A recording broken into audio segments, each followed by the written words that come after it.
برضه. بصي انت ما دام عامله لي محكمه التفتيش سيبيني ادافع عن نفسي. لا لا لا لا لا لا لا لا لا استاذ صبحي خلاص معلش انا معترضه تماما على التعبير ده. خلاص وحضرتك مناقشه افكار. لا معلش طبعا. يعني حضرتك عمال تتملص من كل الاتهامات الا هذا الاتهام لن اقبل به هنا. خلاص احنا مش عاملين محكمه تفتيش. طب خلاص. وحضرتك كنت على علم بوجود الضيف وبالعكس رحبت. ومع ذلك ما عنديش مشكله، ما يقوليش الدكتور خالد ومع ذلك انا ما عنديش مشكله. لا بص يا دكتور بص يا استاذ صبحي انا عندي مشكله كبيره.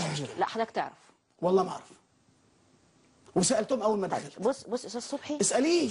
بص يا استاذ صبحي اساليه. انا عندي مشكله كبيره هو انا جدا. الدكتور خالد بالنسبه لي مشكله؟ بص انا هقول لحضرتك على حاجه، انا عندي مشكله كبيره جدا في الكلام اللي حضرتك بتقوله دلوقتي، وانك تحلف بالله انك لا تعرف ان الدكتور خالد متصل معاك في الحلقه. ما عرفتش الاوضه اللي بره دي. لا نشوى الحوفي يا ريت تتصل لانها عرفتك وهي المشكله ايه؟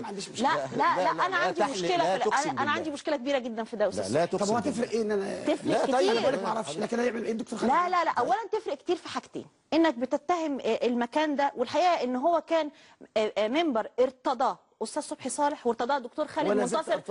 اسمح لي بس لمناقشه هذه التصريحات، يعني ما كانش في اي نوع من التدليس ولا التلاعب بالضيوف. الحاجه الثانيه انه زي ما حضرتك كنت بتتكلم كنت بقاطعك باسئله جزئيه صحيح. كان في منين اقاطع الدكتور خالد منتصر برضه باسئله جزئيه لها علاقه بالسياق. الحاجه الثانيه اللي عندي فيها مشكله كبيره جدا انك تحلف على الهواء وانا اعرف وان هذا حلفان باطل. انا كنت قاعده جنب الاستاذه المعده وهي بتكلم حضرتك وهي بتقول معانا دكتور. لا لا وقلت انا ما عنديش اي مشكله. حضرتك بتقول انك ما كنتش واخد بالك، دي حاجه ثانيه. انما للمره الثالثه بقول لك والله لحد ما جيت سالتهم. خلاص اساليهم سالتهم اول ما دخلت ولا لا؟ بص هي دي قضيه. طبعا قضيه. طب انا ممكن يا فندم حضرتك انا بجاوبك على سؤالك فقط، لكن ومع ذلك ما عنديش مشكله بقول لك ما انا قاعد اهو. لا بص يا فندم طيب خلينا نكمل دي جزئيه فرعيه، انما انا اؤكد للمشاهد أن الأستاذة المعدة الفقرة كانت موجودة في اجتماع تحرير البرنامج، وحدثت دكتور خالد منتصر وأستاذ صبحي صالح في نفس التو. سبقت بأستاذ صبحي صالح ثم دكتور خالد منتصر، وأمام الجميع قالت للاثنين من هو الضيف المناظر. اتفضل كمل أستاذ صبحي.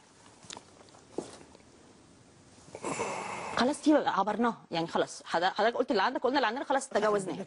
اتفضل. تحصل لو